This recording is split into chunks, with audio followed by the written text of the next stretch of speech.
A coding agent moved more data than users expected. OpenAI says its smaller new models can beat Anthropic's flagship. Anthropic turned access into a maze. Meta shipped a serious agent model into near silence. And Pi crossed a milestone that was reported in the wrong units. 6 stories, 1 rule. Verify the transport, the price, and the provenance before you repeat the headline. Start with the highest stakes item. xAI's Grok Build coding agent. An independent researcher captured network traffic from Grok Build version 0.2.93. In 2 canary repositories, the client sent a Git bundle through xAI's first-party storage endpoint. When that bundle was cloned, it contained every tracked file and reachable Git history, including a planted file the agent had been explicitly told not to read. That distinction matters. A permission stopped the model from opening the file, but it did not stop the separate repository upload path. Files the agent did read could also appear unredacted in model or session traffic. In the test, that included synthetic credentials placed in a tracked.env file. Keep the boundary clear. The research did not prove that never committed, Git ignored files were bundled. It did not prove training, employee access, an attacker breach, or malicious use. The scale reinforces the separation. In a roughly 12 GB canary repository, the storage path accepted 10 GB before the researcher stopped the test. Ordinary response traffic was about 19.2 kilobytes. Turning off improve the model did not stop the original upload either. That control appears to concern training use, not whether repository data leaves the machine. Later captures stopped reproducing the upload after server settings exposed a disable code base upload flag. That suggests a server-side mitigation for the tested account, not proof of a global fix or deletion of earlier uploads. If Grok Build touched a sensitive repository in that configuration, inventory the repo, scan its full history, rotate still valid secrets, and ask xAI directly about retention. Call this an unexpectedly broad first-party upload, not a confirmed hack. Then OpenAI changed the model conversation. GPT-5.6 arrived as 3 tiers. Sol, the flagship, Terra, the balanced model, and Luna, the efficient model. On OpenAI's own launch page,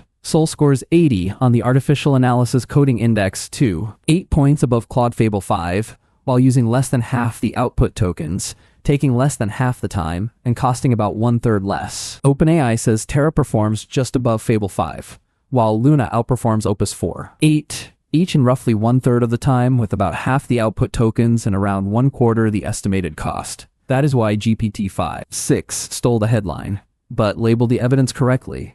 These are OpenAI's launch claims, not an independent verdict from us. The real signal is the shape of the family. OpenAI is arguing that the smaller tiers do not merely save money, they compress flagship-level work into faster and cheaper lanes. Independent testing now has to prove whether Terra and Luna keep that advantage outside the launch chart.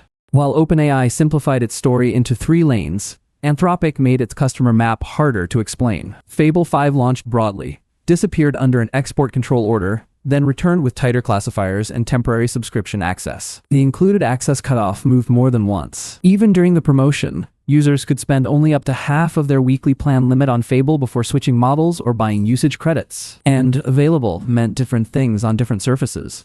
API and consumption-based enterprise users could pay metered rates. Some paid plan users temporarily drew from subscription limits. Certain legacy enterprise seats needed credits enabled or had no access. Fable's metered price was $10 per million input tokens and $50 per million output tokens.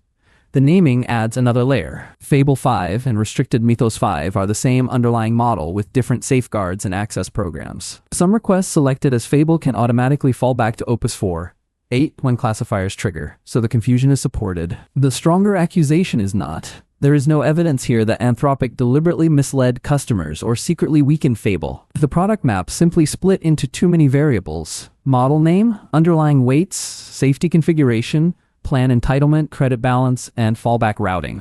While those stories consume the oxygen, Meta released Muse Spark 1.1 and opened the Meta Model API in public preview. Meta describes a closed, hosted multimodal reasoning model with a managed 1 million token context window, subagent delegation, tool, and MCP use, computer control, coding, and multimodal input. Meta named Replit, Klein, Box, and OpenClaw as early partners or testers. Calling it a flop would be unsupported. There is no public call volume, developer count, retention, or market share data. The defensible read is that Muse Spark arrived with comparatively muted attention in a crowded release cycle. Quiet is an observation. Failed is a claim that needs data. Now the rumor desk, with the label left on. An unattributed theory recorded by a secondary report says Anthropic may be trying to compress or distill its expensive Mythos class capability into a cheaper mass market model, sometimes called Opus 5. That is unverified. No public Opus 5 model ID, model card, benchmark artifact, training record, or Anthropic statement establishes a Mythos to Opus lineage. What Anthropic does confirm is different. Fable 5 and Mythos 5 are two configurations of the same underlying model and weights. Mythos is a capability tier above Opus, while the public Opus line in the reviewed sources remained Opus 4. 8. Anthropic also uses distillation when describing safeguards against competitors extracting Claude's capabilities. That anti-extraction language is not proof of an internal student model. The rumor is technically plausible.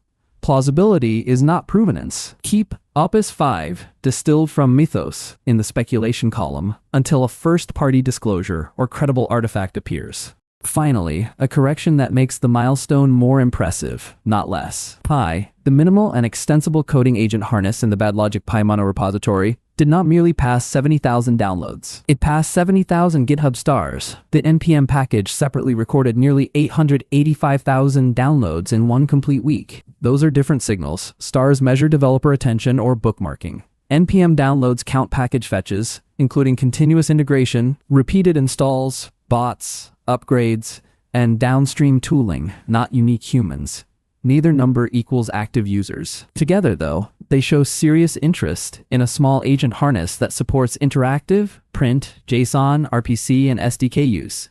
The through line is simple. Verify the noun, the unit, and the access rule. Upload is not automatically breach. Available is not automatically included. Quiet is not failed. A rumor is not a release. Stars are not downloads. And a vendor benchmark is not an independent verdict. Build fast, but read the transport, pricing, and provenance before you repeat the headline.